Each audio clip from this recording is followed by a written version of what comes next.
Good afternoon. My name is Thomas Britton. I'm the HMIS Database Manager for the Continuum of Care TX-601. Today we are actually going to get into ETO and we are going to do a data pool. We were then going to move that data pool over to something called homelessdata.com, which has additional tools for working with HMIS data. Once we're in that homelessdata.com tool, then we are going to run something called the CAPER report, and this will convert a HUD CSV into a CAPER formatted CSV. And that CAPER formatted CSV is what a ESG subrecipient will provide to their participating jurisdiction or to their funder so that that funder may submit it into the eCart tool. So let's go ahead and get started. The first thing that we're going to do is we are going to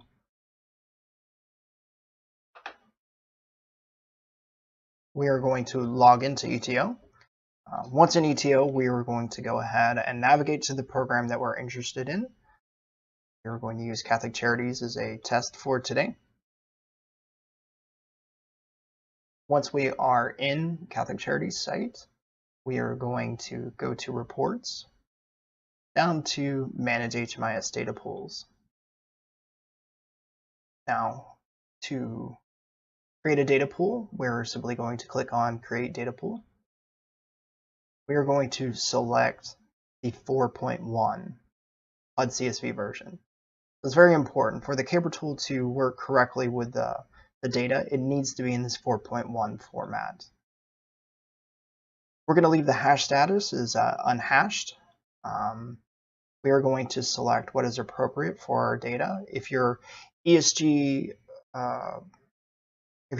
funding affects more than one program at your site, then you will probably either need to pull your data as a site or as a program group. If you are a little bit confused as to how to pull data as a program group, I have another video that will show you how to create a program group.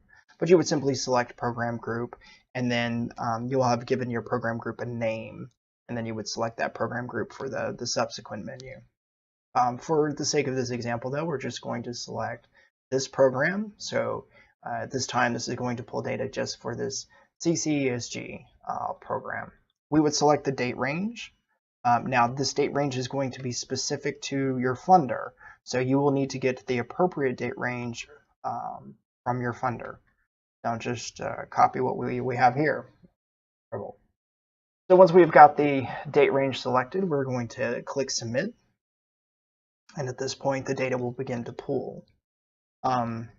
Do note that it will be queued for processing, that only one data pool can be going on in the continuum of care at a time. So you may have to wait some time if there are quite a few data pools ahead of you. You're just going to have to be patient. Once the data pool has started, as we can see now, it says please wait processing. That means it has begun.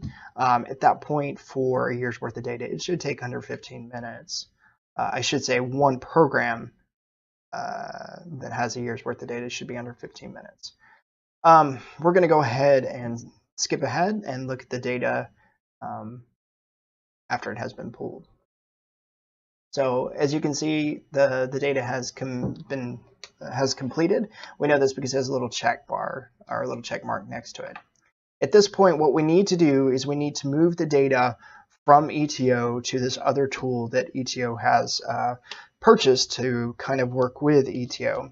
And that tool is called the homelessdata.com. And I say tool, what it really is, it's a tool suite. It has a package of different tools that help us prepare HMIS data for different funders.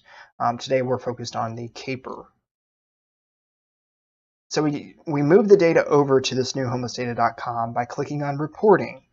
Now the confusing part is the reporting button is hit, you can click go to reporting, and what that's going to do is it's going to take you to an old system, system that preceded homelessdata.com. But today, instead of clicking on that button, go to reporting, we are actually going to open up a second tab in Internet Explorer. It needs to be Internet Explorer 9 or higher. When we have that second tab open, we are going to type into the bar homelessdata.com, and we should land on this new homelessdata.com splash page. We are going to then navigate to login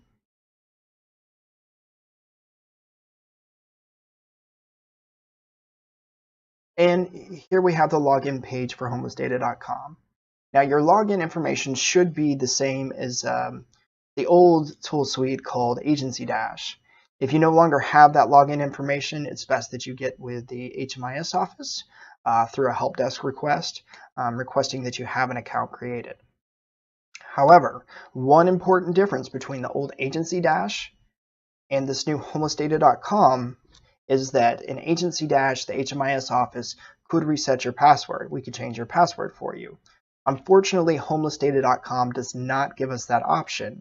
If you have any issues with your password, you can't remember your password, you must use the forgot your password link. It will then request your email address, and that should be also your username. So it should then email you a link to reset your password. But let's go ahead and move forward using my account information. So I'm going to type Thomas in a Home with Hope. That's my email address. I'm going to type my password and then press login.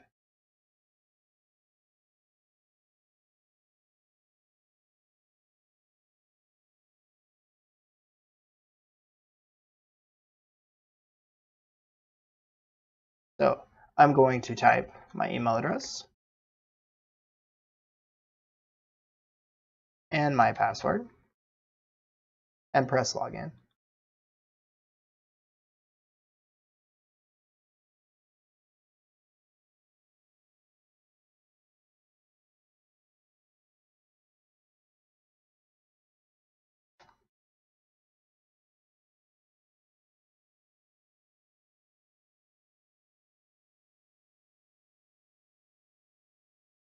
So I'm going to type my email address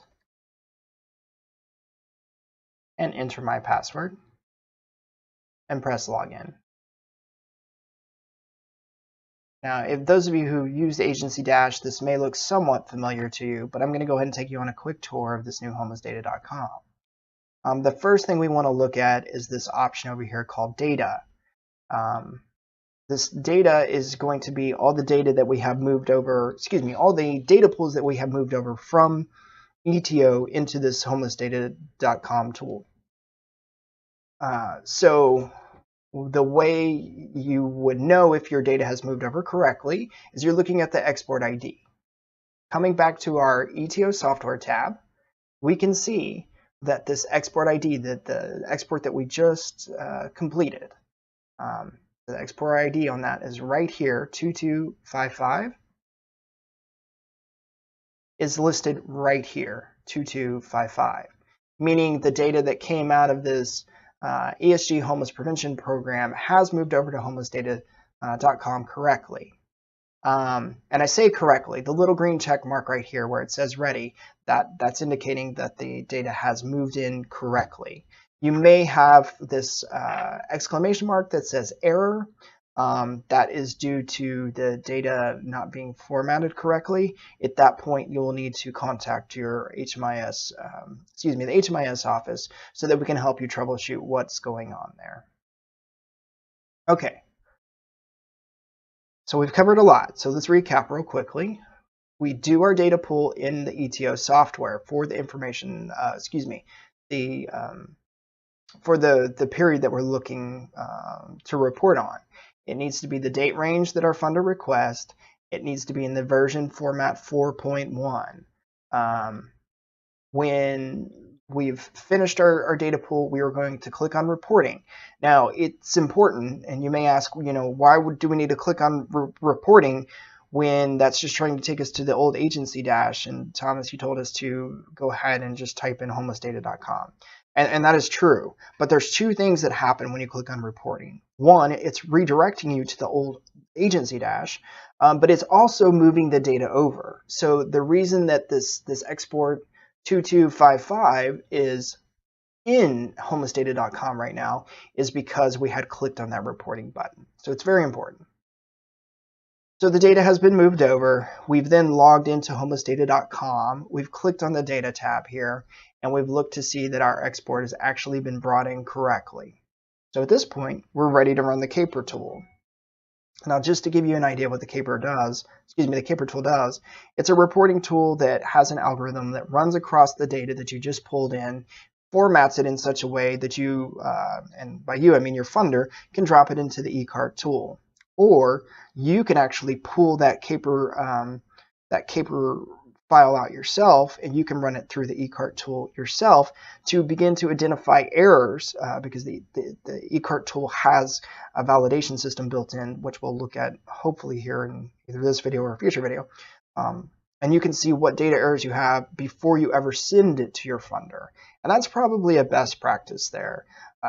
That will save you any back and forth from your funder, with your funder, you sending them your data, them telling you that it's not, it's not error-free or it's not within the acceptable margin, and requesting you clean it up and send it in again. Okay. So coming back to homelessdata.com, we know we have our data pulled in correctly because we've got our little green check mark. The next thing we're going to do is we're going to click on the Reports tab. And you can see reports that I've run before. This one, the CAPER. We are going to select New. We are then going to select the CAPER. And we are going to select the reporting start date that matches the date that we used in our data pool. So for me, what I selected was October 1st, 2015 through September 30th, 2016. So I can put that in here, October 1st, 2015, and it goes ahead and it automatically populates the end date. And it does this because it's looking at your data pool and it sees that that's the last date of any data entry. So it's pretty neat. Region, we are going to leave blank. We don't need the region today. Now, you will probably not have all these options here. It will probably be just your agency's name, but you want to select the agency, the name of the agency that matches the data pool of the site name in ETO. It's a lot of words and kind of confusing. Main thing is just make sure that the agency is the right agency if you're working across a couple different agencies. We've selected the organization. Now here's the tricky part. We're going to leave the project blank. And you may click on it and you see a list of projects, but by leaving it blank, what it's doing is it's including all of these projects in that, CAPER tool analysis, that report. I'm sorry, I'm trying to think of the word there. So we're going to leave that blank. So to recap, we've got the start date, they have the end date, we're leaving the region blank, we're selecting the organization that we want to, organization that we pulled the data from, we're leaving the project blank. At this point, we're going to click on Run Report, and it will begin to process. Now, this report should only take under a minute or two to run. It's not very long. So if it gets stuck here, you may exit out of homelessdata.com and come back in and try again. Okay, so it has completed. We know that because it has a printout over here. And at this point, we can take a look at the CAPER and see how it's formatted and see if our data are appropriate. It will have raw numbers here, but it will not have the raw data printed out for you. So it's de-identified here. Let me say that specifically. It's de-identified here. Okay. Now we can do a couple things. If we're interested, we can go ahead and download this PDF, and it will be this information that you see here in this window as a PDF. But for the eCart tool, we want to download, and it cuts it off, but this should say Download CSV. We click that button. It's going to ask us how we want to, do we want to open it or save it? We're going to click on Save As. We're then going to name our data package. And for this one, we ran it for Catholic Charities, Homeless Prevention. And I highly encourage you to put the date range that you've run it for. So this was data for October 1st, 2015 to September 30th, 2016. And I'm going to go ahead and save that on the desktop for the sake of simplicity. And we can now click on Open Folder. That will direct us to the folder of where we saved that. And as you can see, we've got that correctly formatted CAPER data set right there. And that's it. That's how you pull your data out of ETO for your HMIS organization. That's how you move it over to homelessdata.com. You run it through the CAPER tool, and ultimately producing a CAPER formatted CSV that can be submitted to your ESG funder so that they can put that in the eCards. Thank you. If you have any questions, please reach out to the HMIS office.